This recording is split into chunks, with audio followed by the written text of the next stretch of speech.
네, 기도하겠습니다. 아버지 하나님 감사합니다. 선지서 강의 함께 할 수 있게 해주심에 감사하고, 특별히 아버지, 코로나로 인해서, 또 코로나의 확진으로 인해서 함께하지 못하는 지체들이 있습니다.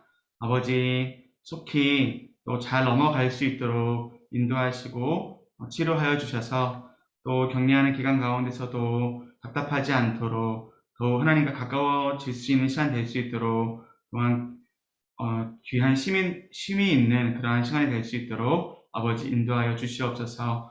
오늘 요엘과 아모스를 나누는 시간 가운데서도 함께 하시고, 우리의 삶 가운데 여러 가지 고쳐야 될 부분들, 또 말씀으로 우리를 바로 세워주셔서 하나님의 자녀답게 살아갈 수 있는 우리 모두가 되게 하여 주시옵소서. 예수님의 이름으로 기도드립니다. 아멘. 아멘.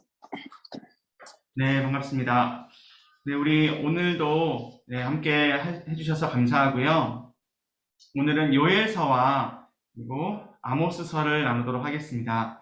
네, 제가 먼저 좀 화면을 공유해서 우리 PPT로 먼저 보도록 하겠습니다. 네, 우리 오늘 내용은 요엘부터 먼저 보도록 하겠습니다. 네, 그 요엘서는 요엘이라는 그 단어의 뜻은 여호와는 하나님이시다라는 그런 의미를 갖고 있습니다. 네, 여호와는 하나님이시다. 우리가 기억해야 될 부분은요, 요엘이라는 이 선지자가 너무나도 패역한 시대 가운데서 준비된 하나님의 선지자였다라는 겁니다.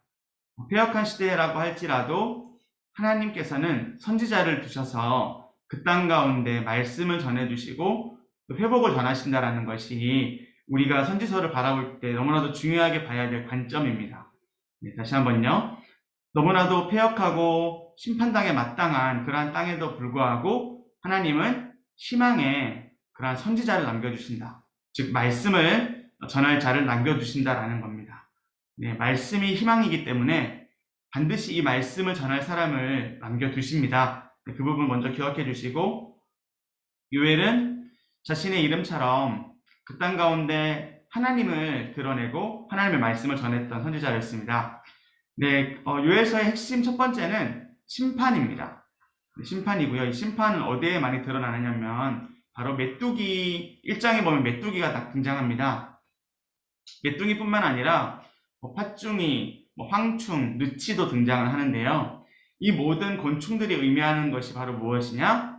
이방 군대를 뜻하는 겁니다. 네, 갑자기 메뚜기가 날아옵니다. 그래서 그 땅의 곡식들을 다 갉아먹어 버리는데요. 그러한 것은 실제적으로 있었던 일인데, 이것이 눈에 보이는 이 메뚜기들이 그냥 왔다 간 것이 아니라 그냥 자연 현상이 아니라 이들이 바로 앞으로 다가올 남유다를 멸망시킬 바벨론 군대, 이방 군대를 상징한다라는 것이죠. 자, 그것이 첫 번째가 되겠고요. 두 번째는 심판의 날입니다. 특별히 요엘서에 보면 이 날에 대해서 많이 얘기를 하는데요. 이 날이라고 하는 것은 원래는 좋은 의미였습니다. 원래는 좋은 의미로 쓰여졌는데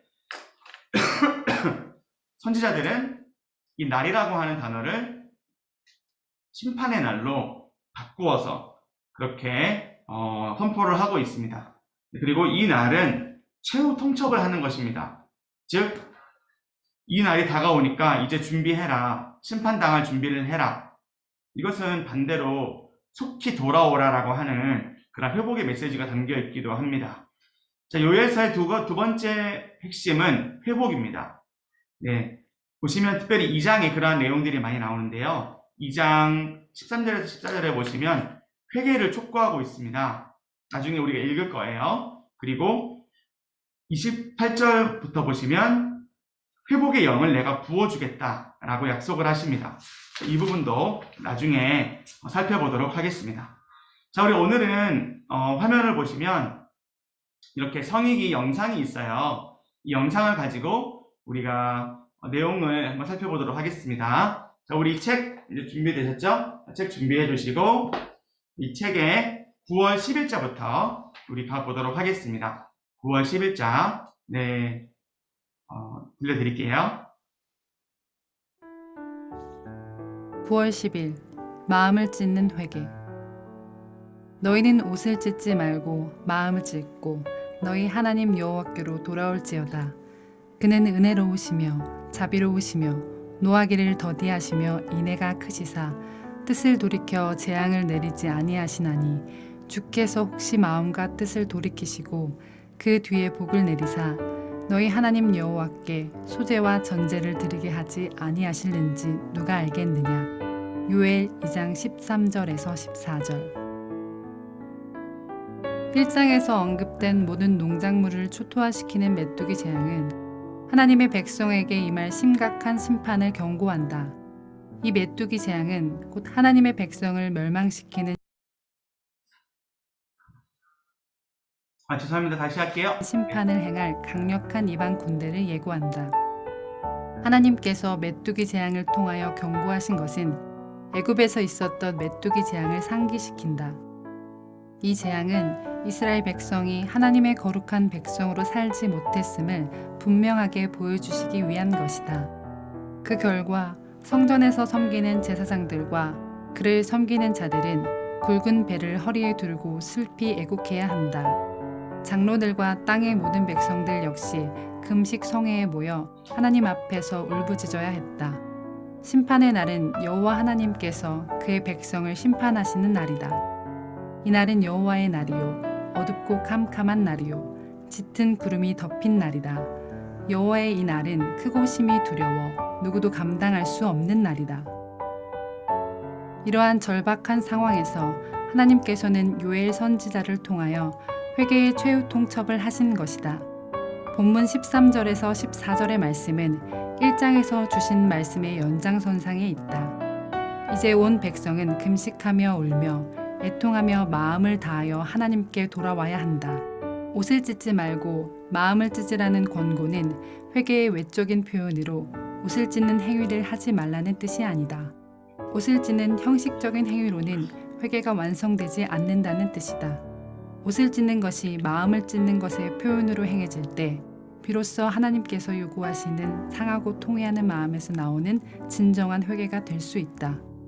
이제 하나님의 엄중한 심판 외에 다른 대안이 없는 상황에서 그들에게 요구되는 것은 회개다운 회개, 통회다운 통회다. 다시 말해서 하나님의 백성의 삶의 방향을 근본적으로 바꾸어 하나님께서 기뻐하는 방향의 삶을 사는 것이다. 하나님의 백성이 그의 앞에 나와 회개할 수 있는 근거와 동기는 그가 은혜로우시고 자비로우신 언약의 하나님이라는 사실에 있다. 하나님께서 은혜로우시고 자비로우시며 노하기를 더디하시며 인애가 많으시다는 것은 하나님께서 시내산에서 모세에게 친히 나타나셔서 선포하신 이름을 반영한다. 하나님께서는 회개의 금식 집회를 위해서 그들이 구체적으로 해야 할 것들을 말씀하셨다. 그들이 하나님께서 지시하신 대로 하면 하나님께서는 그의 백성을 불쌍히 여길 것이다. 하나님께서 곡식과 포도주와 기름을 넘치게 회복하실 것이고 북방 침략군을 멀리 떠나게 하실 것이다. 또한 각종 메뚜기 군대가 완전히 먹어치운 것을 풍족하게 회복시킬 것이다. 한마디 기도. 하나님의 백성 모두가 하나님께서 기뻐하시는 회개다운 회개, 곧 마음을 찢는 회개를 하게 하소서. 아멘. 네, 우리 한마디 기도 다시 한번 같이 해볼까요? 자, 시작. 하나님의 백성 모두가 하나님께서 회개다운 회개, 마음을 찢는 회개를 하게 하소서. 네. 자, 우리 회개라고 하는 부분을 요엘서가 이제 말하면서 시작을 하고 있죠. 자, 분명히 이스라엘 백성들은 심판을 받아야 마땅한 유다 백성들, 하나님의 백성들이죠. 네, 그러한 백성들은 심판을 받아야 마땅합니다. 자, 그런데 그러한 자들에게 회개를 촉구하고 있어요. 자, 마음이 이미 자기가 하고 있는 그 행동 자체를 잘못됐다고 인식을 하지 못하는데 회개가 가능할까요? 회개가 불가능합니다. 그죠? 네, 그래서 이 말은 더 원론적인 말이 될 수 있습니다. 자, 우리 먼저 일단 책을 보도록 하겠습니다. 우리 회개에 대해서 조금 깊이 나눌 텐데 321페이지에 보시면 자, 먼저 앞서 말씀드린 대로 메뚜기의 재앙은 강력한 이방 군대를 예고한다라고 했죠. 네, 그리고 이 재앙은 이스라엘 백성이 하나님의 거룩한 백성으로 살지 못했음을 분명하게 보여주기 위한 것이다 라고 했습니다. 네, 그리고 회개라고 하는 것은 결국에는 삶이 바뀌어지는 겁니다. 그저 잘못했습니다, 용서를 구합니다 라는 것이 회개가 아니라 삶이 바뀌어지는 것이 회개라는 것을 우리는 먼저 기억을 해야겠는데, 자, 하나님께서 원하시는 건 무엇이냐면 바로 허리에 굵은 배를 허리에 두르고 슬피 애곡하라라는 것을 하나님께서 원하고 계십니다. 자, 이것을 구체적으로 어떻게 얘기를 하고 있죠? 자, 우리 그 본문 말씀인데요. 13절과 14절 말씀을 우리 한 번만 더 읽어볼게요. 2장 13절과 14절입니다. 시작. 너희는 옷을 찢지 말고 마음을 찢고 너희 하나님께로 돌아올지어다. 그는 의로우시며 자비로우시며 노하기를 더디하시며 내가 크사 뜻을 돌이켜 재앙을 내리지 아니하게 아멘. 마음과 뜻을 돌이키시고 우리의 복을 내리사 너희 하나님 여호와께 존재와 제대를 드리게 하시지는 누가 알겠냐. 아멘. 네. 자, 마음을 찢고 여호와께 돌아오기 위해서는 무엇이 필요하냐면, 즉 회개를 하기 위해서는 무엇이 필요하냐면 하나님을 알아야 됩니다. 이게 너무나도 중요해요. 우리 한번 메모를 해주시죠. 회개를 하기 위해서 가장 첫 번째로 중요한 것이 뭐다? 하나님을 아는 것입니다. 하나님을 아는 것.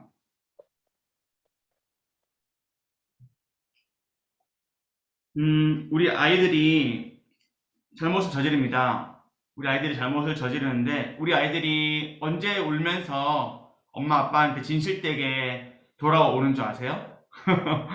남자 같은 경우는 군대에 가서, 여자 같은 경우는 결혼을 할 때, 그때 엄청 울면서 엄마가 얼마나 소중한지 그때 깨닫습니다.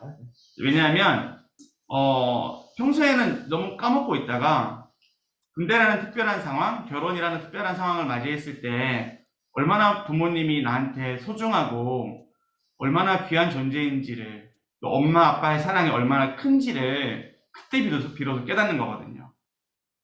저도 네, 엄마한테 그렇게 훈련소 가서 그렇게 엄마가 보고 싶더라고요. 네, 그런 어떤 진정한 회개와 돌이킴과 철이 든다라고 하는 것, 우리의 삶이 변화가 되는 것은, 너무나도 신기한 것은 사랑을 경험할 때입니다. 바로 하나님의 사랑을 말씀으로 깨닫는 것이죠. 자, 그는 은혜로우시며 자비로우시며 노하기를 더디하시며 인애가 크시사 라고 되어 있죠. 이 말씀은 요나서에도 등장합니다. 요나서 4장 2절 말씀 한번 찾아보실까요? 우리 요나입니다. 뒤로 좀 가보시면 요나 1289페이지쯤에 있습니다. 1289페이지쯤에 보시면 요나서가 있습니다. 요나서 4장이 있습니다.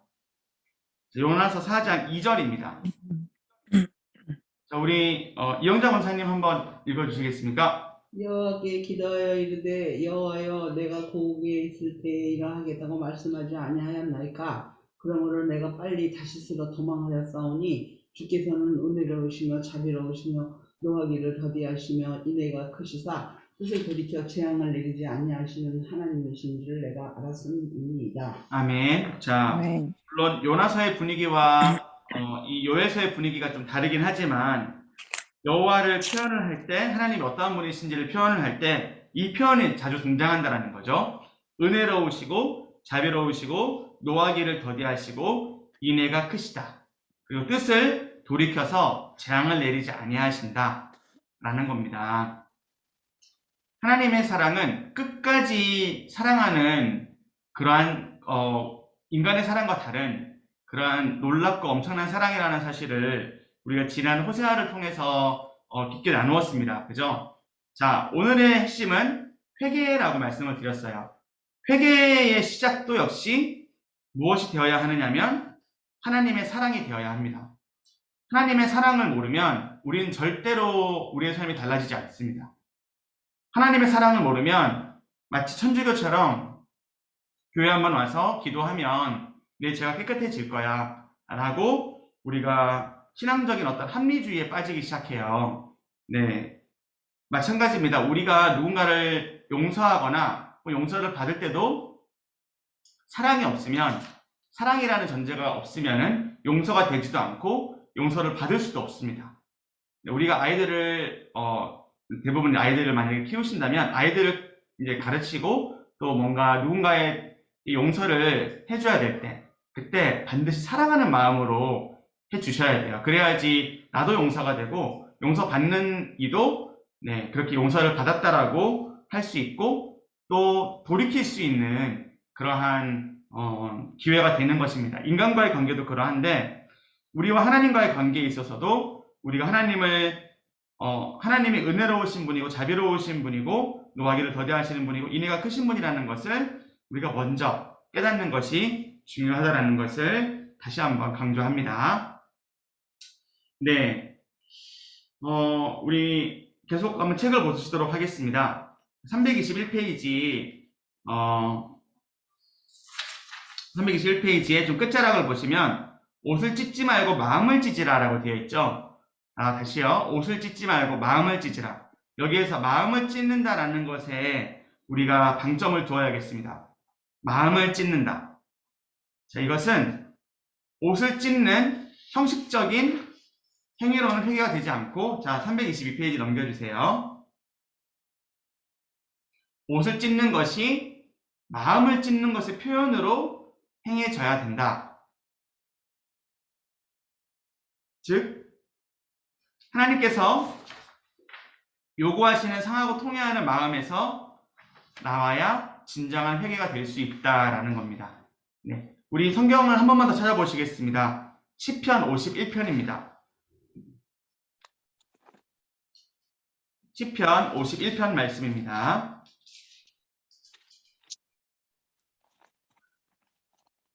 자, 시편 51편 17절 말씀인데요. 우리 김남희 권사님 한번 읽어주시겠습니까? 시편 51편 17절입니다. 하나님께 구하시는 제사는 상한 심령이라. 하나님이여 상하고 통회하는 마음을 주께서 멸시하지 아니시리이다. 아멘. 자, 여기에서 상한 심령은 영어로는 이제 broken heart라고 할 수 있어요. 자, 그런데 이것은 그저 마음이 깨어져 있는 상태만 뜻하는 것이 아니라 나의 모든 교만, 나의 모든 자아, 즉 내 안에 잘못된 모든 죄악들이 완전히 부서져 있는 그러한 마음인 거예요. 자, 근데 언제 마음이 부서질까요? 언제 내 교만함이 꺾여질까요? 이게 바로 하나님의 사랑을 깨달았을 때입니다. 하나님의 십자가의 은혜가 얼마나 큰 은혜인지를 우리가 그것을 말씀으로 경험을 하고 우리가 지금 이 시간에도 하나님이 얼마나 나를 사랑하시는지 하나님의 사랑이 십자가의 은혜가 얼마나 큰 것인지를 우리가 기억하고 있다면 우리는 다시 여호와께 돌아갈 수 있는 줄로 믿습니다. 자, 그래서 그것이 바로 우리의 모든 삶의 방향을 근본적으로 바꾸어 주는 것입니다. 자, 우리 322페이지로 다시 가보도록 할게요. 322페이지. 하나님께서는 하나님의 백성이 그의 앞에 나와 회개할 수 있는 근거와 동기는 그가 은혜로우시고 자비로우신 언약의 하나님이라는 사실에 있다. 자, 이것이 이제 이해가 되시죠? 자, 그리고 보시면 이제 마지막 부분에 보시면 하나님께서 그들을 불쌍히 여기시고 그리고 이후에 보면은 다시 회복해 하신다라는 내용이 나옵니다. 자, 우리 이제 회복에 대한 내용을 또 한번 살펴보도록 하겠습니다. 우리 이제 9월 11일자인데요. 9월 11일자 모든 백성에게 부어주실 성령 내용을 이번에도 우리 영상 통해서 한번 보도록 하시죠. 네, 잠시만요.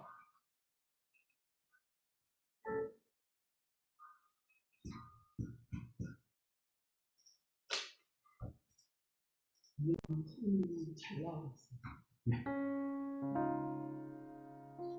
9월 11일 모든 백성에게 부어주실 성령. 그 후에 내가 내 영을 만민에게 부어주리니 너희 자녀들이 장래일을 말할 것이며 너희 늙은이는 꿈을 꾸며 너희 젊은이는 이상을 볼 것이며 그때 내가 또 내 영을 남종과 여종에게 부어줄 것이며. 요엘 2장 28절에서 29절. 28절의 만민은 하나님의 모든 백성을 가리킨다. 여기에는 하나님의 백성의 모든 계층이 다 포함된다. 늙은이와 젊은이는 연령에 따른 구분이다. 남종과 여종은 성별에 따른 사회적인 신분의 구분이다. 결국 어떤 연령과 신분과 성별을 가지든지 상관없이 하나님께서는 그의 모든 백성에게 성령을 부어주시겠다고 약속하셨다. 문맥적으로 볼 때 그 후에는 하나님께서 기뻐하시는 회개를 할 때 상상을 초월하는 적절한 비와 각종 수확의 풍성함을 허락하시고 그의 백성이 더 이상 수치를 당하지 않게 하실 것이란 약속이 실행된 이유다. 특별히 주목할 것은 언약 순종의 중요한 지표의 역할을 하는 적절한 이른 비와 늦은 비의 약속이 각종 풍성한 수확의 원천이라는 점이다. 사실 하나님께서는 그의 모든 백성에게 부어주시겠다는 성령은 그들의 각종 영적인 수확을 위해서 절대적으로 필요한 영적인 비다. 문자 그대로 각종 곡식의 파종과 풍성한 수확을 위해서 적절한 이른 비와 늦은 비는 반드시 필요하다. 이와 같이 하나님의 백성이 하나님께서 기뻐하시는 각종 의와 사랑과 자비의 열매를 맺는 데에 성령의 이른 비와 늦은 비는 꼭 있어야 한다. 사람들이 상상할 수 있는 물질적인 축복보다 더 중요한 영원한 가치가 있는 복은 하나님께서 약속하신 성령의 선물이다. 하나님의 모든 백성에게 성령을 부어주시겠다는 약속은 모세의 예언적인 기도를 통하여 처음 주어졌다. 이 약속은 계속해서 선지자들에게 반복되었다. 그 마지막 약속이 요엘 선지자의 예언이다. 이것은 여호와께서 그의 모든 영을 그의 모든 백성에게 주사 다 선지자 되게 하시기를 원하노라고 한 모세의 예언적인 기도가 마침내 종말에 성취될 것임을 보여준다. 이 예언은 예수님께서 부활 승천하셔서 오순절 날에 성령을 보내주심으로 성취되었다. 이를 증명하기 위하여 사도 베드로는 요엘서를 인용했다. 신약 성경은 하나님의 모든 백성은 한 사람도 예외 없이 성령을 받는다고 가르친다. 성령 세례를 받지 않은 사람은 신자도 하나님의 백성도 아니므로 성령을 받지 않은 신자, 성령을 받지 않는 하나님의 백성은 존재할 수 없다. 성령을 받지 않는 신자, 성령 받지 않는 하나님의 백성은 용어상 모순이다. 한마디 기도. 하나님의 모든 자녀에게 성령을 부어주셨으니 신자 모두가 성령의 도우심으로 하나님의 말씀을 깨닫고 선포하는 선지자의 삶을 살게 하소서. 아멘. 자, 우리 한 번만 더 한마디 기도 같이 한번 해볼게요. 자, 우리 한마디 기도 같이요. 시작. 하나님의 모든 성령을 자녀에게 성령을 부어주셨으니 신자 모두가 성령의 도우심으로 하나님의 말씀을 깨닫고 선포하는 선지자의 삶을 살게 하소서. 네. 너무나도 중요한 것은요. 자, 보세요. 성령과 비가 같이 등장한다는 거예요. 다시 한번요. 성령과 비. 자, 성령과 비가 왜 같이 등장하냐면, 자, 한번 적어 보실게요. 성령은 새 언약과 관련이 있습니다. 새 언약. 좀 어려운 용어지만 한번 적어주세요. 성령은 새 언약과 관련이 되어 있다. 자, 그리고 비는 옛 언약과 관련이 되어 있다. 비, 오늘 이 2장 말씀에 이른비 늦은비가 나오죠. 이 이른비 늦은비라고 하는 이 비는 옛 언약과 관련이 되어 있습니다. 옛 언약이라고 하는 것은 우리가 흔히 구약 성경이라고 얘기를 하기도 하고 모세 언약이라고 얘기를 하기도 하는데요. 중요한 것은 무엇이냐면 말씀이라는 거죠. 말씀. 다시 한번요. 옛 언약은 즉 말씀을 뜻하고요. 성령이라고 하는 것은 바로 새 언약인데 성령은 바로 성령 그 자체를 뜻하는 것입니다. 즉 성령과 비, 성령과 말씀은 함께 우리에게 부어지는 것입니다. 네, 여기에서 저를 한번 봐주시고요.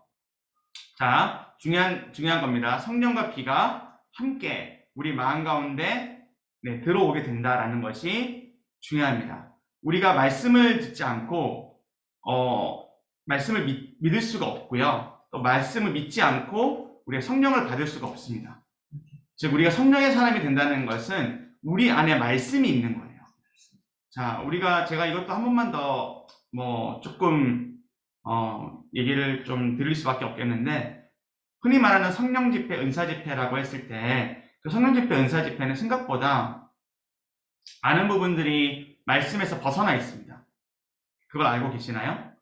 네, 그래서 말씀 집회라고 하는 것은 곧 성령 집회가 되어야 하고 성령과 말씀이 함께 있어야 가능한 것인데, 그렇다고 또 이 말씀을 원어적으로 잘 해설을 하고 이 말씀이 정말 잘 연구가 돼서 우리한테 들려진다고 해서 이것이 우리의 마음으로 오는 것도 아닙니다.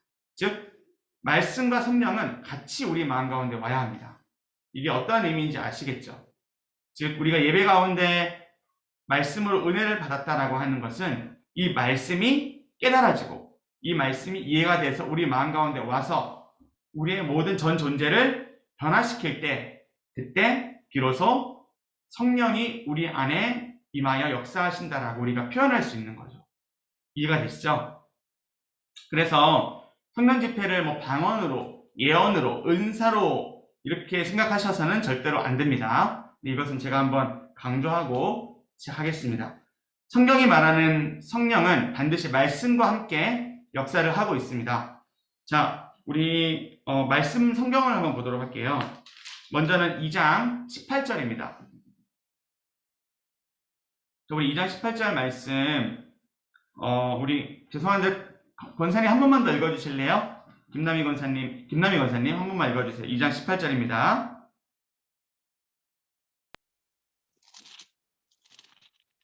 요나서요. 요엘서요. 요엘서 2장. 요엘서 2장 18절. 1272페이지입니다.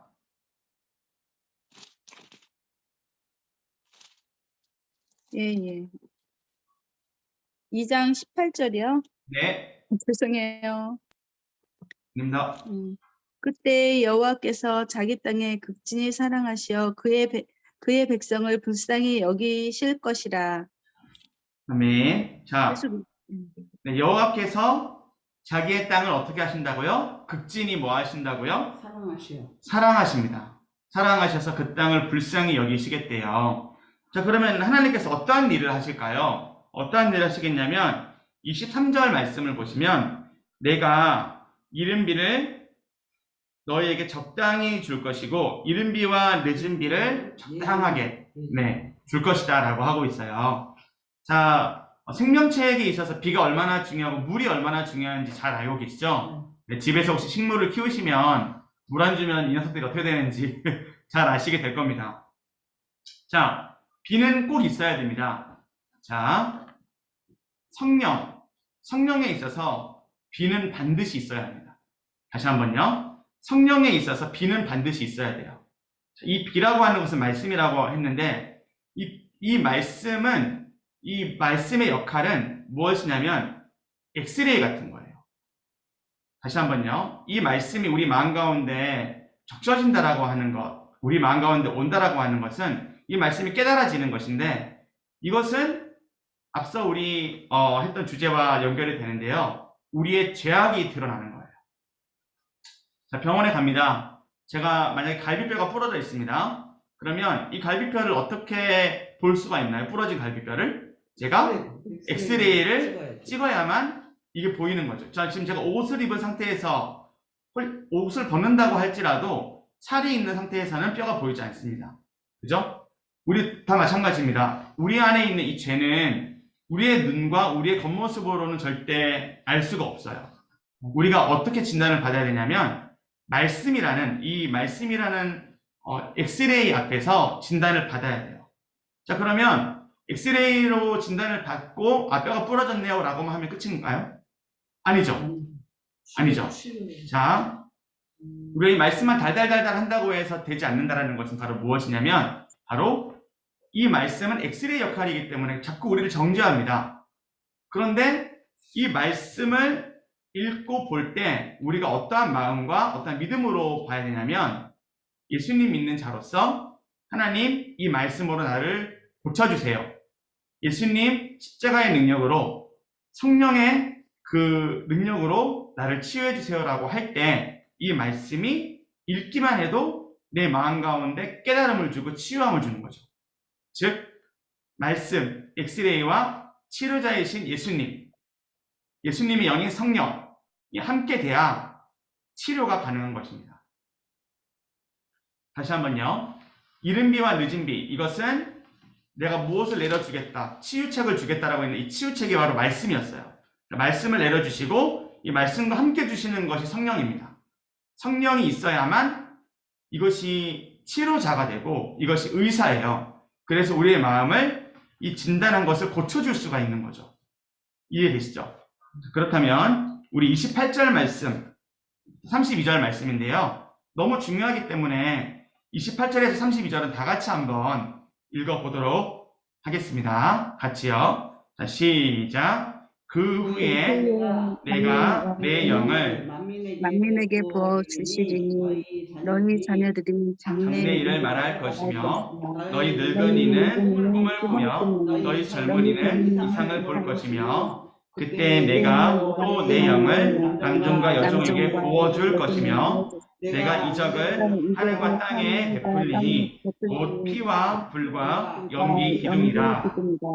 여호와의 크고 두려운 날이 이르기 전에 해가 어두워지고 달이 핏빛같이 변하려니와 누구든지 여호와의 이름을 부르는 자는 구원을 얻으리니 이는 나 여호와의 말대로 시온산과 예루살렘에서 피할 자가 있을 것이며 남은 자 중에 나 여호와의 부름을 받을 자가 있을 것임이니라. 아멘. 자, 누구든지 여호와의 이름, 즉 주의 이름을 부르는 자는 구원을 얻으리로다. 우리가 잘 알고 있는 내용의 가사기도 하고 또 말씀이죠. 그리고 요엘서 2장 28절 어디선가 많이 본 말씀이죠. 어디서 많이 봤을까요? 자, 우리 김남희 권사님 어디서 보신 것 같아요? 역대. 네, 우리 2장 28절 장래일을 말할 것이요 자녀들은 즉 예언할 것이요 네, 늙은이는 꿈을 꾸고 젊은이는 이상을 볼 것이다. 이거 어디서 봤죠? 바로 사도행전에서 등장합니다. 자, 사도행전 2장을 한번 보도록 하겠습니다. 자, 신약 성경 사도행전 2장으로 가보시죠. 신약 189페이지고요. 17절 말씀입니다. 네, 16절과 17절 말씀.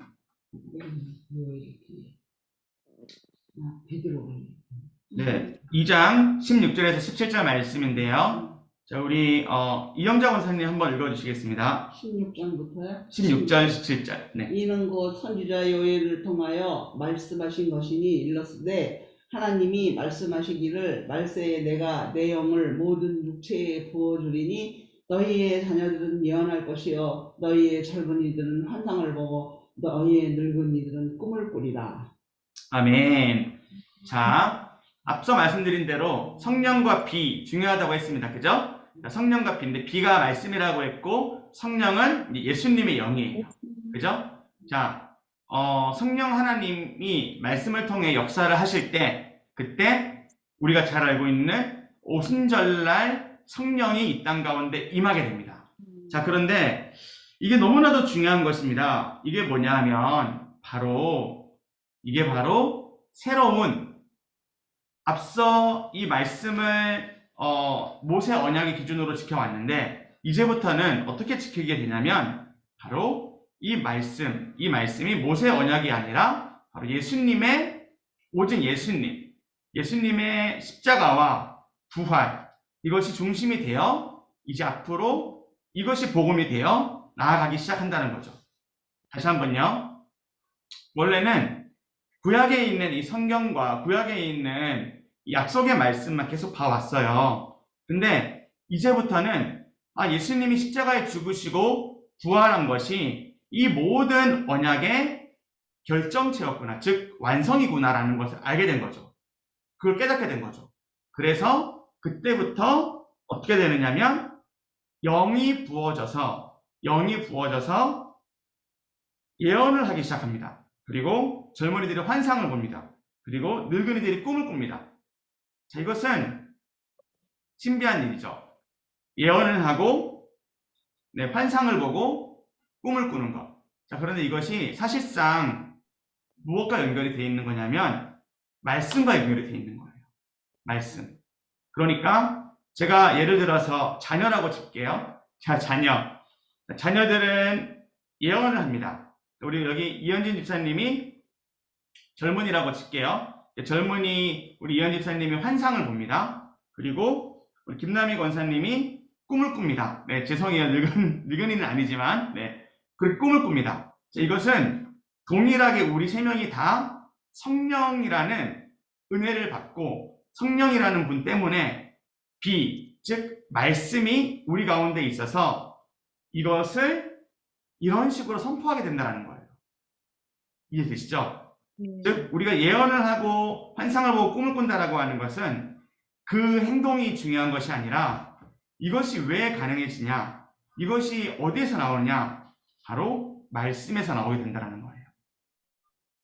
여기에 대한 해설을 제가 일일이 다 하진 않겠습니다. 그러나 중요한 것은 우리 모두가 다 이제 선지자가 되었다라는 거예요.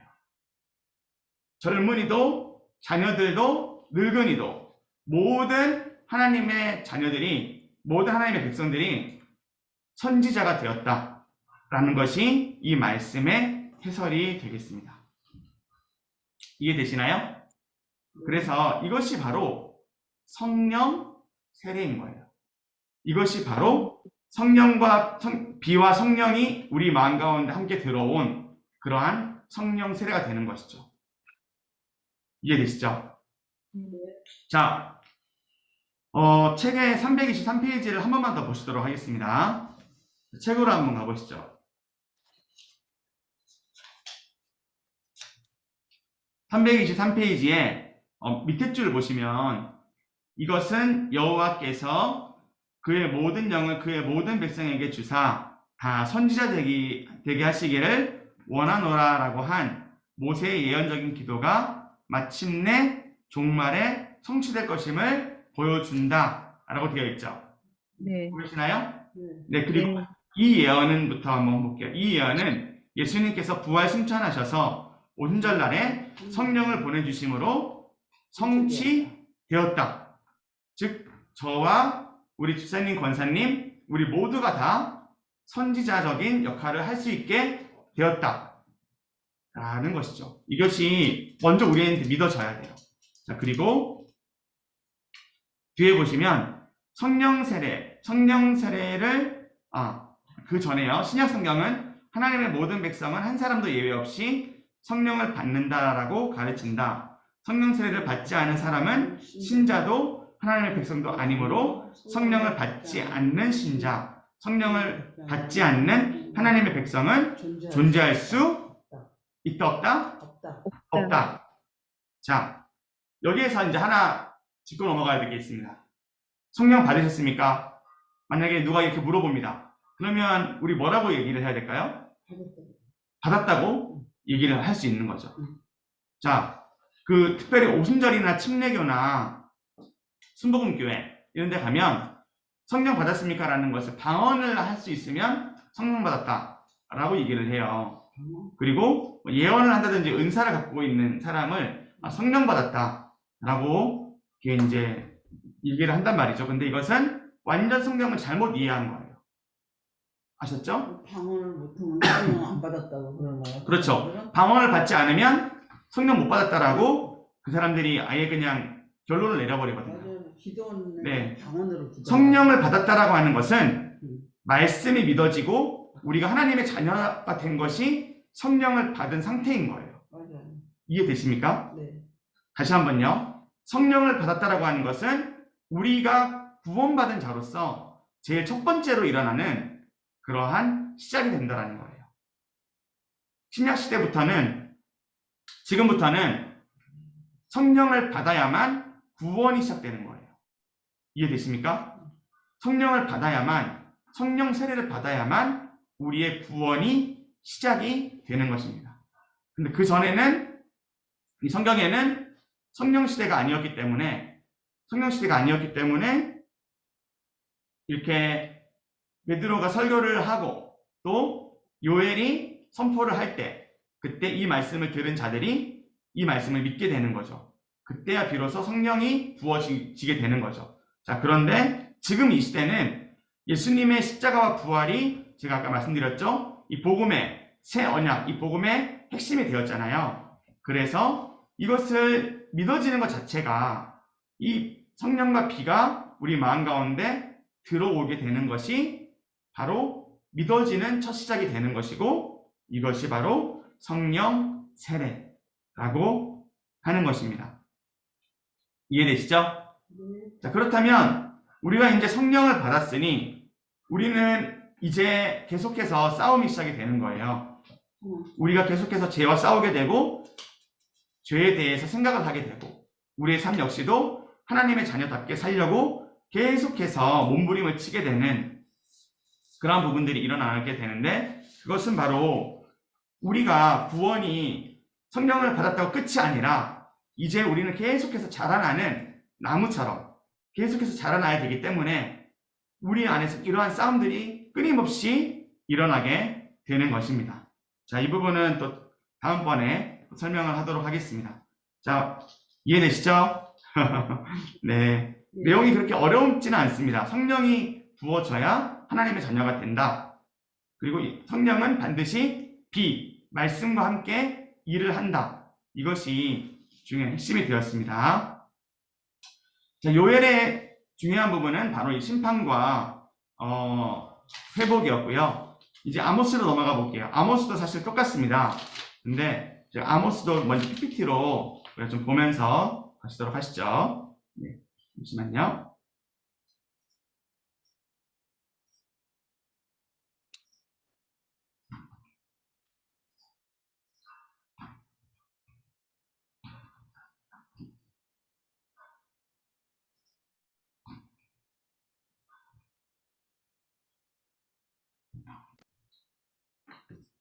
네, 죄송합니다. 제가 조작을 잘못했네요. 네. 자, 우리 화면을 한번 보시고요. 네, 아모스로 이제 넘어가 보도록 하겠습니다. 자, 이 아모스의 뜻이 있습니다. 아모스는 바로 짐진자라는 뜻이에요. 자, 아모스는 짐진자라는 뜻인데요. 아모스는 그 당시 폐역하고 죄악된 그 시대 가운데 그 죄를 짊어진 그러한 역할을 감당했습니다. 그 어두운 시대 가운데 하나님의 복음을 전했던 그런 한 줄기 빛과 같은 사람이었습니다. 그래서 그 이름처럼 상당히 고뇌하면서 짐을 진 것처럼 고민하면서 그리고 기도하면서 백성들이 빨리 돌아오기를 그렇게 기도했던 선지자였다라는 것을 우리가 먼저 기억해야겠고요. 자, 아모스도 주제는 심판과 회복입니다. 첫 번째 심판은 어디에 많이 등장하냐면 이런 부분으로 나옵니다. 정의와 공의를 잃어버린 그러한 백성들이 나옵니다. 그래서 불의한 백성으로 표현을 하고 있고요. 이 백성들은 우상 숭배를 너무나도 만연하게 행합니다. 그래서 하나님은 없이 말씀을 다 잃어버린, 말씀의 가뭄에 시달리고 있는 그러한 백성들인 것이죠. 자, 그리고 두 번째 핵심은 회복입니다. 자, 회복에 있어서 너무나도 중요한 것은 아까 처음에 말씀드렸듯이 너무나도 어두운 땅 가운데 말씀을 받은 선지자를 보내셔서 그 선지자가 말씀을 전하게 된다는 거예요. 이게 너무나도 중요한 핵심이 되겠고, 그리고 그 선지자가 선포합니다. 여호와를 찾으라 라고 선포합니다. 그리고 다윗의 무너진 장막을 다시 일으키겠다 라고 예언합니다. 우리 같이 내용을 보도록 하겠습니다. 9월 12일자입니다. 9월 12일 불의와 착취가 만연한 이스라엘. 여호와께서 이와 같이 말씀하시되 이스라엘의 서너 가지 죄로 말미암아 내가 그 벌을 돌이키지 아니하리니 이는 그들이 은을 받고 의인을 팔며 신 한 켤레를 받고 가난한 자를 팔며 힘없는 자의 머리를 티끌 먼지 속에 발로 밟고 연약한 자의 길을 굽게 하며 아버지와 아들이 한 젊은 여인에게 다녀서 내 거룩한 이름을 더럽히며 모든 제단 옆에서 전당 잡은 옷 위에 누우며 그들의 신전에서 벌금으로 얻은 포도주를 마심이니라. 아모스 2장 6절에서 8절. 선지자 아모스는 유다의 남부지방 드고아 출신의 목자이며 동시에 뽕나무를 재배하는 농부였다. 하나님께서는 그를 선지자로 부르셔서 북왕국의 베델에 가서 하나님의 말씀을 선포하게 하셨다. 2장 6절에서 8절의 내용은 1장부터 시작된 서너 가지 죄로 인한 심판 시리즈의 마지막 부분이다. 하나님께서는 북왕국 이스라엘에 대한 심판을 선포하시기 위해서 이스라엘로부터 먼 나라에서 시작하여 가장 가까이에 있는 유다에 이르기까지 각 나라에 대한 심판의 메시지를 먼저 주신다. 서너 가지 죄악에 대한 하나님의 심판을 받을 8나라들은 순서대로 다메섹, 블레셋의 가사, 두로, 에돔, 암몬 자손, 모압, 유다 왕조, 그리고 마지막으로 북왕국 이스라엘이다. 북왕국의 백성은 이와 같이 주변 나라들의 심판에 대하여 하나씩 들을 때 기분이 좋고 마음이 아주 통쾌했을 것이다. 그러나 하나님의 심판의 칼이 최종적으로 그들 자신을 향하고 있다는 사실을 느끼는 순간 그들은 엄청난 충격에 휩싸였을 것이다. 북왕국 이스라엘의 사회적인 부정과 착취는 하나님으로부터 돌이킬 수 없는 심판을 자초했다. 의인들과 가난한 자들을 억압하고 착취한 죄는 본서 전반에서 지적되는 근본적인 죄악이었다. 바산의 암소들은 힘없는 자를 학대하고 가난한 자를 압제하였다. 바산의 암소들이라는 말은 은유적인 표현으로 사치와 향락으로 살찌고 배부른 지도자들의 아내들을 가리킨다. 사마리아의 통치자와 지도자들은 정의를 쓴 쑥으로 바꾸며 공의를 땅에 던지는 자들로 불렸다. 그들은 힘없는 자들을 밟았다.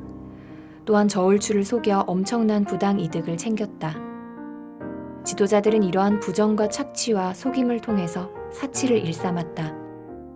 이렇게 심각한 죄악에 빠진 지도자들과 백성을 기다리는 것은 돌이킬 수 없는 하나님의 엄중한 심판이었다. 이스라엘 백성이 긍정적으로 생각하는 여호와의 날은 더 이상 빛이 아니었다. 그날은 어둠, 그것도 한 점의 빛도 없는 어둠과 캄캄함이었다. 백성의 성회와 제사만으로는 이러한 심판을 피할 길이 없다. 그들에게 남은 유일한 방법은 사회와 국가 전반에서 무너진 정의와 공의를 회복하여 나라의 구석구석까지 흐르게 하는 것뿐이었다. 한마디 기도. 하나님의 모든 자녀들이 불의가 공의를 대신하고 억압과 착취가 베품과 나눔을 대신하는 죄악된 사회가 하나님의 엄중한 심판을 피할 수 없음을 심각하게 인식하고 삶의 각 분야에서 정의와 사랑을 실천하게 하소서. 네, 우리 이 내용은 바로 이제 9월 13일과 연결이 됩니다. 그래서 9월 13일도 바로 이어서 한번 보시도록 할게요.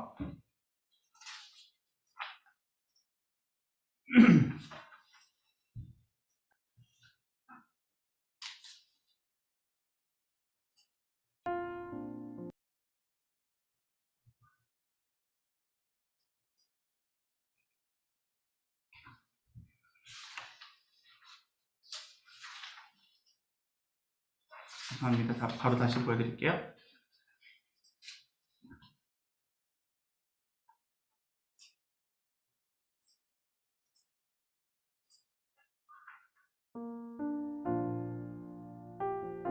(9월 13일) 물같이 흐르게 할 정의. 오직 정의를 물같이 공의를 마르지 않는 강같이 흐르게 할지어다. 아모스 5장 24절. 정의와 공의를 땅에 완전히 떨어지게 한 백성이 기대할 것은 하나님의 엄중한 심판밖에 없다. 그들이 기다리고 사모했던 여호와의 날은 이제 빛과 구원의 날이 아닌 칠흑 같은 어둠과 멸망의 날이 될 것이다. 이러한 상황에서 심판으로부터 벗어날 수 있는 유일한 길은 지도자들과 온 백성이 하나님께서 애타게 찾으시고 기다리시는 정의와 공의를 서로에게 행하는 것이다. 정의는 바른 판단과 이해에 근거하여 사람들에게 행하는 것이다. 바른 판단과 이해란 하나님의 율례와 법도에 근거하여 사람들과 그들의 행위를 파악하고 그에 합당하게 억울하지 않도록 공정하게 행하는 것이다. 공의는 정의의 구체적인 실천이다. 정의가 공의의 기초라면 공의는 정의의 열매와 실천이다. 정의가 물과 같이 사회 각 분야에서 흘러내리면 그것은 마르지 않고 계속 흘러내리는 강을 형성할 것이다. 하나님께서는 너희는 살려면 선을 구하고 악을 구하지 말지어다. 만군의 하나님 여호와께서 너희의 말과 같이 너희와 함께 하시리라고 하셨다. 하나님께서 요구하는 선을 구하는 것은 구체적으로 성문에서 정의를 세우는 것을 포함한다. 사실 성문은 재판과 각종 상행위가 진행되는 곳으로 불의와 부정의 척도를 보여주는 장소였다. 한마디 기도. 무너진 정의와 공의가 교회에서부터 회복되어 직장과 사회와 나라의 구석구석에 멈추지 않고 흘러가게 하소서. 네. 자, 우리 마지막 한마디 기도, 우리 9월 13일 한마디 기도 한번 해볼게요. 시작. 무너진 정의와 공의가 교회에서부터 회복되어 직장과 사회와 나라의 구석구석에 멈추지 않고 흘러가게 하소서. 아멘. 여기서 교회는 바로 나를 뜻합니다. 무너진 정의와 공의가 어디에서? 나로부터 회복이 되어야 됩니다. 다시 한번요. 무너진 정의와 공의가 교회인 나로부터 시작이 되어 회복이 되어 이것이 직장과 사회 구석구석으로 흘러가게 될 것입니다. 이것이 사실 이 메시지의 가장 핵심적인 부분이었고요. 자, 우리 성경을 한번 보실게요. 성경 아모스를 한번 펴주세요. 1275페이지입니다. 아모스 1장부터 한번 보시도록 할게요.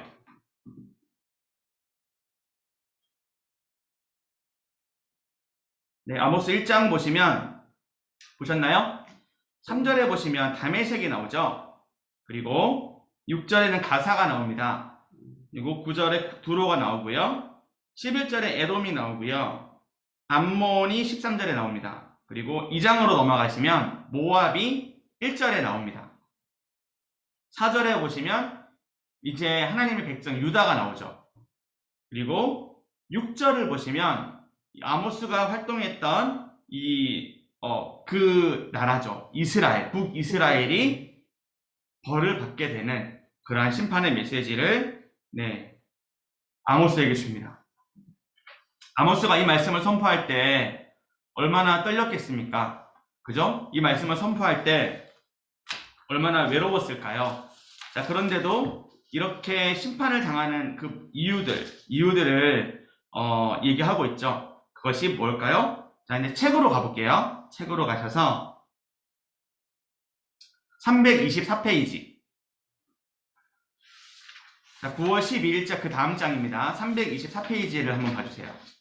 밑에 부분 보시면 사마리아의 통치자와 지도자들은 부분 보이시나요? 밑에서 네 번째 줄쯤에 있습니다. 324페이지에 밑에서 네 번째 줄 보시면 사마리아의 통치자와 지도자들은 그 다음이 중요합니다.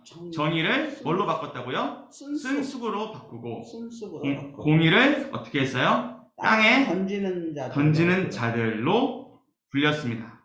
그죠? 자, 정의가 무엇이고 공의가 무엇인지 조금 이따가 살펴보도록 하겠습니다. 이들은 너무나도 부정한 일을 많이 하는데 힘없는 자들을 짓밟는 그러한 기득권 세력들이었습니다. 그리고 속여서 엄청난 부와 이득을 챙기는 그러한 사치를 일삼는 우리가 흔히 말하는 악인의 그러한 모습을 성경에서 볼 수가 있는 것이죠. 자, 이들이 당할 날은 어떠한 날일까요? 자, 보시면 그날은 어둠, 그것도 한 점의 빛도 없는 어둠과 캄캄함이었다 라고 되어 있죠. 자, 이들이 이제 심판을 받게 된다. 너무나도 강하게 너무나도 잔인한 심판을 이들은 받게 될 것이다라고 하나님이 예언을 하시면서 그러면서 이것을 회복시켜라라는 미션도 주십니다. 그 미션이 무엇일까요? 바로 내가 선지자인 아모스가 회복이 되고 이 아모스의 말씀을 받은 그 당시의 백성들과 또 우리가 이 말씀으로 회복이 될 때 우리의 가정, 우리가 서 있는 그 땅이 회복이 되면서 온 땅의 회복이 시작이 될 것이다 라는 겁니다. 자, 우리 9월 13일자로 넘어가시면 이제 정의는 무엇이며 공의는 무엇인지를 설명하고 있어요. 여기 표시를 한번 해주세요. 정의. 먼저 325페이지에 보시면 정의가 뭐라고 돼 있죠? 미시파트라고 돼 있죠. 정의는 바른 무엇과? 판단, 그리고 이해에 근거하여 사람들에게 행하는 것이다. 정의는 바로 무엇이냐면 바른 판단과 이해에 근거한 사람들에게 행하는 것. 그렇죠. 그래서 바로 율례와 법도 보시면 율례와 법도에 근거하게 돼 있죠. 율례와 법도가 기준인 거예요. 다시 한번요. 율례와 법도가 기준이 되는 것이에요. 그게 바로 정의입니다.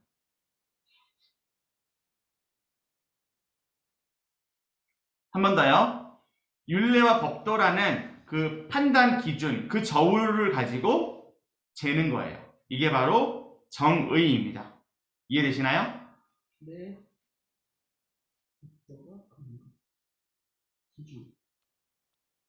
기준인 거죠, 기준. 기준. 정의는 이제 정의를 생각했을 때는 우리 어디죠? 가정법제처였나요? 제가 양재동에서 본 것 같긴 한데 한 사람이 이렇게 저울을 들고 있어요. 이렇게 저울을 막 들고 있는 그 형상을 가진 게 있는데 생각이 갑자기 안 나네요. 네, 아무튼 한 여인이 이렇게 막 저울을 들고 이렇게 하고 있는 그 신상이 있는데 자, 이것이 뭐 법제처나 이런 데 있거든요. 사법연수원 같은 데. 네, 그런 데 보면 이렇게 있잖아요. 자, 바로 이 저울이 뭐죠? 기준이잖아요. 저울이 기준이잖아요. 이 기준이 우리의 기준이 무엇이 되어야 되냐면 바로 하나님의 말씀이 되어야 된다라는 거예요. 그때 정의가 행해질 수 있다.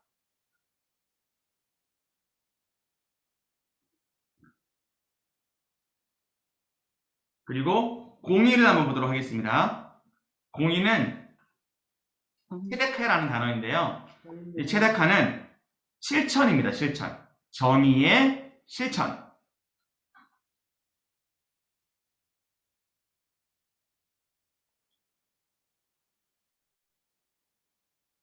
자, 그래서 정의와 공의가 같이 가는 거예요. 정의와 공의가 같이 가는 겁니다. 정의라는 기준, 그리고 공의라는 실천이 있는 겁니다. 자, 그리고 공의를 막 행할 때 정의라는 열매들이 맺히게 돼요. 공의를 막 행하고 있을 때 정의라는 열매들이 맺히게 됩니다. 그래서 이제 아모스 5장 24절이 정말 중요하거든요. 아모스 성경을 한번 보도록 할게요. 자, 아모스 5장을 펼쳐주시고 먼저 24절 읽기 전에 우리 먼저 4절부터 한번 보도록 할게요. 4절. 우리 아모스 5장 4절 말씀 우리 김남희 권사님 한 번 더 읽어주시겠습니다. 여호와께서 이스라엘 족속에게 이와 같이 말씀하시기를 너희는 나를 찾으라 그리하면 살리라. 네, 이 백성들이 살 수 있는 유일한 방법 여호와를 찾는 겁니다. 그죠? 자, 그러면서 14절도 한번 읽어주실래요? 14절. 너희는 살려면 선을 구하고 약을 구하지 말지어다. 만군의 하나님 여호와께서 너희의 말과 같이 너희와 함께 하시리라. 네, 살려면은 무엇을 해야 되느냐? 바로 삶이 바뀌어야 된다. 너희들이 악행이 고쳐져야 된다라고 다시 한번 회개를 촉구하고 있습니다. 그죠? 자, 그리고 이제 중요한 부분 22절에서 24절입니다. 22에서 24까지 우리 같이 한번 읽어볼게요. 22에서 24입니다. 시작. 너희가 내게 언제나 소재를 드릴지라도 내가 받지 아니할 것이요 너희의 살찐 희생의 화목제도 내가 돌아보지 아니하리라. 내 노랫소리를 내 앞에서 그칠지어다. 내 빗발 소리도 내가 듣지 아니하리라. 오직 정의를 불같이 공의를 마르지 않는 강같이 흐르게 할지어다. 아멘. 자, 이것은 바로 예배만 형식적으로 맨날 드리지 말고 그렇게 신앙생활을 삶이 없이 우리의 변화된 삶 없이 드려서는 안 된다라는 것을 우리에게 얘기하고 있는 거죠. 자, 여기에 보시면 이방의 신들이 뒤에 나옵니다. 식국과 기운이라는 단어가 나오죠. 이게 이제 26절에 나오는데요. 신들의 별 형상 이러한 부분들이 나오죠. 이들은요 이방 신들을 하나님과 함께 섬겼어요. 자, 제가 지난 시간에도 말씀드렸는데 저를 한번 봐주시면 우리에게는 하나님이 있습니다. 근데 우리에게 또 다른 하나님이 있습니다. 이게 바로 우리의 비전이 될 수도 있고 우리의 자녀가 될 수도 있고 이것이 우리의 우상인 거죠. 네, 그래서 하나님은 이것을 빨리 버리라고 합니다. 오직 하나님만 섬겨라.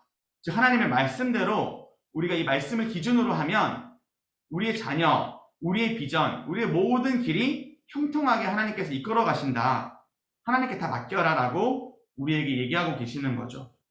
자, 우리가 이렇게 기준을 바꾸지 않으면 우리 중심 가운데 기준이 계속해서 하나님과 우리가 갖고 있는 어떠한 우상을 향해 있으면 우리의 예배는 하나님이 받으시지 않으세요.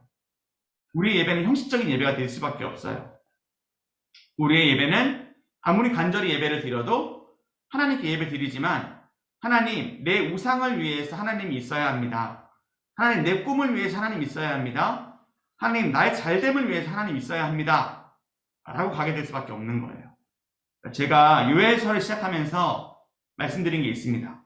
회개의 시작은 하나님의 사랑을 아는 것이다 라고 말씀드렸죠. 우리가 하나님만 사랑하는 거예요. 우리가 하나님만 사랑하면 우리의 모든 죄악부터 시작해서 우리의 모든 삶이 정돈이 됩니다.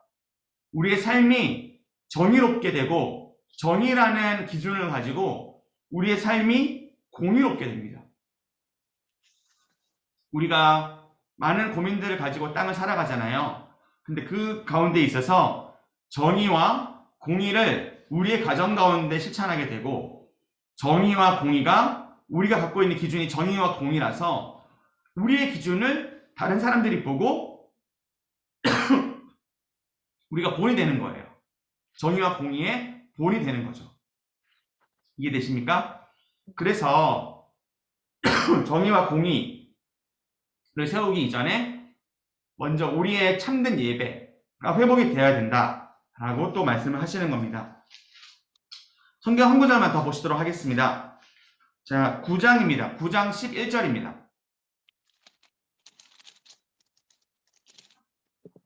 9장 11절. 이것도 같이 한번 읽어볼까요? 같이 시작. 그날에 내가 다윗의 무너진 장막을 일으키고 그것들의 틈을 막으며 그 허무하신 것을 일으켜서 엿과 같이 세우고. 아멘. 자, 여기에 보시면 다윗의 장막이 나오죠. 다윗의 장막이 무언가요? 예배입니다. 예배. 성전입니다.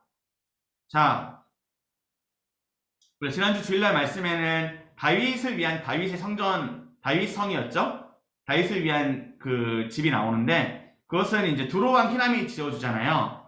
근데 다윗은 자신의 삐까번쩍한 집을 보면서 어떤 생각을 하게 되느냐면 하나님의 집은 왜 장막 가운데 있지? 하나님의 집을 내가 지어야겠다 라고 마음을 가지고 헌신을 하게 됩니다. 그죠?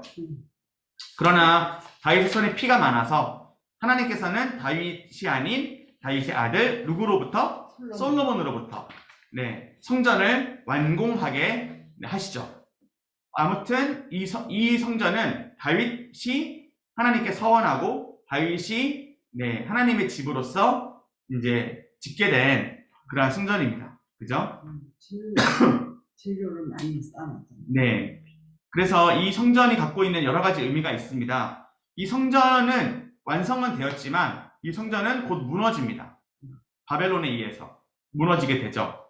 자, 그리고 지금 이 성전은 지금 이제 팔레스타인에 가보면, 예루살렘에 가보면 모스크가 됐죠.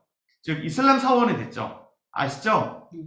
그 황금색 이렇게 모양으로 지붕이 있고 이스라엘 하면은 딱 예루살렘 하면 딱 떠오르는 그 건물이 있잖아요. 그 건물이 바로 이슬람 사원입니다. 예루살렘에는 성전이 아닌 이슬람 사원이 세워진 그런 현재 상황이죠. 그래서 뭐 메시아닉주나 세대주의, 그러니까 이단자들이나 혹은 타 종교의 사람들은 그 모스크가 없어지고 이 예루살렘이 이제 회복이 되어야지, 복음이 전해져야지 예수님이 다시 오시는 거다라고 막 이렇게 이상한 해석을 하고 있어요. 아닙니다. 그거랑 상관이 없고요. 이 말씀 왜 드리냐면 건물로서의 성전이 중요한 게 아니에요. 다시 한번요. 예수님이 또 하나님이 우리에게 말씀하신 다윗의 무너진 장막을 일으킨다라고 하는 것은 저와 여러분을 뜻하는 거예요. 저와 여러분이 교회이고 성전인 거예요. 왜요? 저와 여러분 속에 뭐가 있죠? 성령과 비가 있죠. 성령과 말씀이 우리 안에 있잖아요. 성령과 말씀이 우리 안에 있으면 우리는 성전이 되는 겁니다. 즉 성령 세례를 받은 모든 신자는 교회로서의 역할을 이제 감당하게 되는 거예요. 작년 특별히 이제 말씀 사경회 때도 우리 담임 목사님께서 수요 예배 때도 많이 말씀을 하셨는데 우리는 이동식 성전이에요.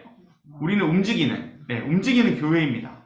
그래서 우리가 정의와 공의를 가지고 이 땅 가운데 나아가야 될 의무가 있어요. 우리가 변화가 되고 우리가 바로 서서 우리가 사회 가운데 나아갈 때 여러분들이 어떠한 일을 하시든, 여러분들이 자녀를 양육만 하시든, 여러분들이 어떠한 일을 펼치시는 직장인이시든 상관없이 우리가 어떠한 일을 하든지, 내가 혼자 살아가든, 내가 어떠한 일을 하든지 내가 정의와 공의로서의 기준으로 서 있으면 하나님 우리를 사용하신다라는 거예요. 하나님 우리를 통해서 이 땅을 회복시키신다라는 거예요. 왜요? 다윗의 무너진 장막을 내가 일으키겠다라고 예언하셨잖아요. 그리고 그것으로 어떻게 일으키시죠? 네, 하나님의 예수님께서 예수님의 제자들을 회복케 하셔서 예수님의 제자들이 복음을 전하잖아요. 사도행전 이후부터. 그죠? 이제 저와 여러분이 예수님의 제자잖아요. 우리가 이제 정의와 공의를 행하며 말씀과 율례와 법도, 즉 말씀으로 우리가 나아갈 때에 우리가 서 있는 모든 이 땅이 하나님의 나라로서 점점 세워져 가는 것입니다. 이해되십니까? 네. 그래서 이 아모스가 선포했던 이 메시지는 너무나도 강력한 메시지예요. 그리고 앞서 우리가 보던 요엘서의 메시지도 마찬가지고, 요엘과 아모스는 우리의 삶을 돌아보게 하거든요. 이 땅 가운데 있는 부조리와 이 땅 가운데 여러 가지 그런 악한 부분들을 진단하게 합니다. 우리도 역시 마찬가지예요. 우리도 이 말씀을 바라보면서 그냥 이 당시에 이랬구나라고 보는 것이 아니라 이걸 보면서 내가 지금 거짓되게 행하고 있는 것은 뭐지? 내가 장사를 하는 사람으로서 내가 혹시 속이고 있는 건 뭐지? 내 기준으로 혹시 내가 잘못된 기준을 갖고 있는 건 뭐지? 반드시 진단해야 되고요. 내가 예배를 드리는 자로서 정말 내 삶은 전혀 세워지지 않았는데 나는 하나님께 형식적인 예배만 드리고 있지는 않나, 이렇게 보아야 합니다. 하나님이 원하시는 것은 제사가 아니라 정의와 공의를 행하는 것이다. 자, 오늘 이것이 아모스에 있어서 가장 중요한 메시지였습니다. 자, 네, 우리 마지막 하나 남았네요. 우리 마지막 하나만 더 보시고 마무리하겠습니다. 14일자. 네, 우리 마지막 하나만 더 보시겠습니다.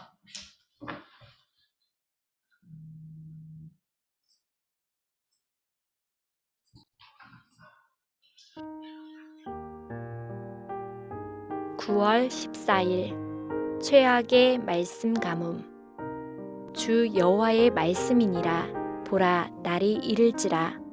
내가 기근을 땅에 보내리니 양식이 없어 주림이 아니며 물이 없어 가람이 아니요 여호와의 말씀을 듣지 못한 기갈이라. 사람이 이 바다에서 저 바다까지 북쪽에서 동쪽까지 비틀거리며 여호와의 말씀을 구하려고 돌아다녀도 얻지 못하리니 그날에 아름다운 처녀와 젊은 남자가 다 갈아여 쓰러지리라. 아모스 8장 11절에서 13절. 북왕국 이스라엘의 말씀 기근과 기갈은 북왕국 초기부터 시작되었다. 초대왕 여로보암 1세는 자신의 백성이 예루살렘 성전으로 내려가 하나님을 경배하는 것을 막고자 단과 베델에 성소를 세우고 송아지 우상을 만들어 그것들을 섬기게 했다. 이때 여호와 하나님을 경외하는 제사장과 레위인과 일부 백성은 자신들의 기업을 버리고 신앙을 찾아 남왕국 유다로 내려왔다. 이들의 이주는 결국 북왕국 백성에게는 치명적인 결과를 가져왔다. 그들 가운데 하나님의 말씀을 가르치는 선생이 없어진 것이 그것이었다. 오므리 왕조가 바알 신앙과 바알 숭배를 국교로 삼자 북왕국 백성은 점점 더 하나님의 말씀으로부터 멀어졌다. 선지자 엘리야와 그의 제자 엘리사는 말씀 사역을 집중적으로 펼쳤으나 그들이 양육한 소수의 제자로 시대의 흐름을 바꾸지는 못했다. 하나님께서 아모스 선지자를 통하여 북왕국 이스라엘 백성에게 엄중한 심판의 말씀을 주실 때는 안정과 번영의 시대였다. 이스라엘 백성은 여로보암 2세의 40년 통치 아래에서 상당한 안정과 번영을 누리고 있었다. 이것은 하나님께서 선지자 엘리사와 요나를 통하여 예언하신 대로 북왕국 이스라엘을 불쌍히 여기셔서 그들에게 마지막으로 주신 번영이었다. 그들은 현재 숨고르기를 하고 있는 아수르 제국이 30년 이내에 북왕국을 완전히 멸망시킬 것이라고 꿈에도 생각하지 못했다. 이제 하나님께서는 유다의 아모스 선지자를 북왕국 백성에게 보내 그들에게 마지막 기회를 제공하셨다. 나라가 망하면 북왕국의 과거 역사에 있었던 말씀의 부분적인 기근은 완전한 기근으로 바뀌고 말 것이다. 누구도 말씀 기근을 해결할 수 없을 것이다. 이러한 비참한 기근이 오기 전에 지도자들과 백성들은 아모스 선지자의 말을 듣고 공의와 정의를 행하는 백성으로 회복되기 위해 진정한 회개의 몸부림을 쳐야 했다. 그러나 북왕국 백성은 이 마지막 기회마저 놓침으로써 나라가 망할 때 아수르 제국의 구석구석에 뿔뿔이 흩어져 말씀 기근의 운명을 맞고 말았다. 한마디 기도. 물질적인 풍요와 온갖 상품이 범람하는 이 시대에 온 세계를 위협하는 말씀 기근을 피할 수 있는 말씀 누림의 복을 주님의 백성 모두에게 주소서. 아멘. 네, 우리 마지막 내용인데요. 이 내용은 아주 간단합니다. 먼저는 북왕국 이스라엘이 상당히 번영하는 그런 시대 가운데 아모스 선지자가 선포를 했습니다. 그래서 아무도 그 말씀을 듣지 않았을 거예요. 그 심판의 경각심도 느끼지 못했을 거예요. 왜냐하면 일단은 내 통장에 찍혀있는 돈이 어마어마했기 때문에 우리 집이 잘 먹고 잘 사는 집이기 때문에 전혀 이 심판이 와닿지 않는 거죠. 네, 말씀을 듣지 못한 기갈로 인해 망할 것이다 라고 하는 이 예언은 30년 뒤에 이루어지거든요. 30년, 네, 30년 정도 흐른 이후에 그때 이스라엘이 전성기를 맞습니다. 그 전성기를 맞고 있는 그 시대 가운데부터 여로보암 2세인데 그때부터 이제 잘못되기 시작해요. 그 이후로부터 계속해서 그 잘못된 이제 왕이 세워지고 그렇게 되다가 그렇게 30년 이내에 북왕국은 아수르에 완전히 멸망하게 된다는 것을 그 책 내용을 통해 볼 수가 있죠. 자, 글쎄요. 지금 우리가 잘 먹고 잘 사는 것도 하나님 주시는 행복이고 복입니다. 그러나 우리가 반드시 놓치면 안 되는 것은 우리의 믿음은 어떠하냐. 우리가 지금 이렇게 잘 먹고 잘 사는데도 우리의 믿음은 바로 서 있느냐. 우리가 갖고 있는 것들이 정말 우리의 것이냐 하나님의 것이냐를 우리는 반드시 돌아봐야 합니다. 지금 작년이 아니라 지난 3월 마지막 주가 아니군요. 3월 23일이었죠. 네, 그때 말씀 사경회를 할 때 그때 허주 교수님께서 그 시간에 그런 말씀을 하셨어요. 우리가 너무나도 잘 못 먹고 못 살 때는 더 신앙이 좋았다. 옛날에 이제 60, 70년대 이때는 먹고 사는 것이 너무나도 급급하고 힘들었기 때문에 어떻게 하면 먹고 살 수 있을까를 고민하면서 기도를 참 많이 했던 것 같다라고 하셨어요. 근데 지금은 먹고 사는 것 때문에 기도하는 가정은 그렇게 많지는 않은 것 같아요. 네. 근데 지금 그러한 기도를 하고 있는 우리 가까운 북한이라는 나라.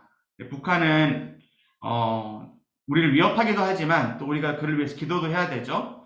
자, 그런데 믿음의 그 순결함으로 봤을 때 우리보다 북한이 훨씬 더 순결한 믿음을 갖고 있다라고 그렇게 얘기를 하고 있어요. 즉 우리는 잘 먹고 잘 사는데 우리에게는 말씀이 없는 거예요. 근데 그들에게는 너무나도 핍박과 어려움이 지금도 너무나도 강하고 찬양 소리만 들려도 소리 소문 없이 죽임을 당하는 그러한 상황 가운데 있는데 그들은 기도할 때 그들의 기도가, 그들의 찬양이, 그들이 보는 말씀과 그들의 삶이 너무나도 예수님을 닮은 그러한 모습이다라는 거죠. 우리는 잘 먹고 잘 사는 지금 안정적인 이러한 삶 가운데서 반드시 기억해야 합니다. 우리가 하나님의 사람이라는 것을.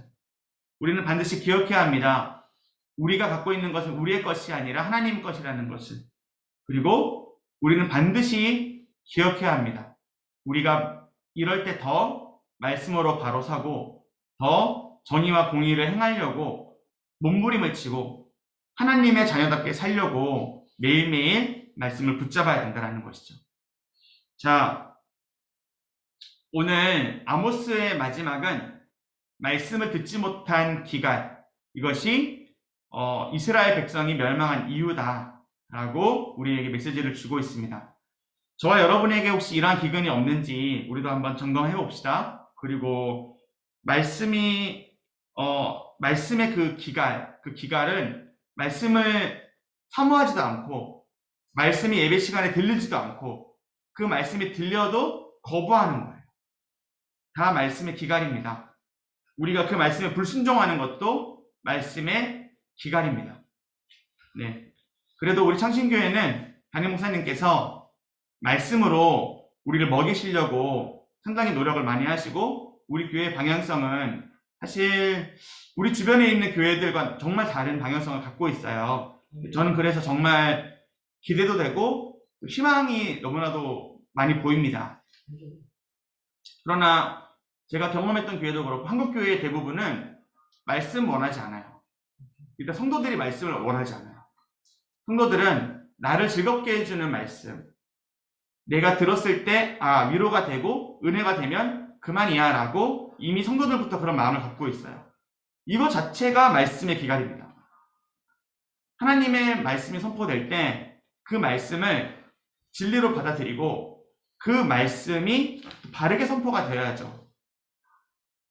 자, 우리 교회가 그런 강점을 갖고 있다는 사실을 우리가 다 좀 자랑스럽게 여겨도 좋을 것 같아요. 그리고 우리 한 사람 한 사람도 뭐 말씀이 쉽든 어렵든 이 말씀이 어떠한 말씀이든 말씀을 대하는 자세가 정말 갈급한 사슴과 같은 목마른 사슴 같은 마음으로 그 말씀을 귀하게 여기며 또 그 말씀을 우리 마음 가운데 새기며 그 말씀으로 우리가 변화가 되며 그 말씀으로 우리가 살아가는 우리가 되기를 마지막으로 축복하고 또 소망합니다. 네, 우리 오늘은 조금 일찍 마무리하도록 하겠습니다. 오늘 여기까지 하도록 하겠습니다. 네, 수고 많으셨고요. 네, 그리고 코로나 조심하시기를 바라겠습니다.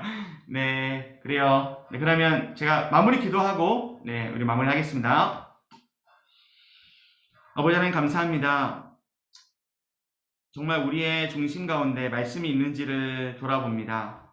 우리의 중심 가운데 하나님의 말씀으로 충만하여져서 또한 그 말씀뿐만 아니라 하나님 그 말씀이 깨달아지고 그 말씀을 통하여 하나님의 사랑이 얼마나 깊으시고 놀라운 사랑인지 얼마나 넓은 사랑인지 우리가 경험하며 고백하는 우리 중심이 되게 하여 주시옵소서. 우리의 삶이 거짓된 삶은 아닙니까? 우리의 겉모습은 화려하지만 우리의 속은 죽은 시체와도 같은 행함이 없는 믿음을 가진 자들은 아닙니까? 우리의 중심에 정의라는 그러한 판단 기준이 있기를 원합니다. 우리의 중심에 말씀이라는 기준이 있기를 원합니다. 그 말씀이라는 기준을 가지고 공의롭게 살아가는 우리가 되기를 원합니다. 우리가 움직이는 교회가 되어 우리가 서 있는 곳, 우리가 공공생활을 하든 우리가 가정에 있든 우리가 직장을 다니든 어디에 있든 교회다운 모습으로 살아갈 때에 그것이 회복해 될 것이라고 말씀하셨습니다. 우리를 통해서 회복의 역사를 이루어 가시는 하나님을 바라보는 우리 모두가 되게 하여 주시옵소서. 코로나로 인해서 아픔을 당하고 있는 지체들이 있습니다. 속히 나아질 수 있도록 인도하여 주시고 또한 우리의 건강과 우리 영적인 건강 하나님 붙잡아 주시옵소서. 예수님의 이름으로 기도드립니다. 아멘. 네, 수고하셨습니다. 네, 감사합니다. 너무 좋은 말씀 수고하셨습니다. 감사합니다.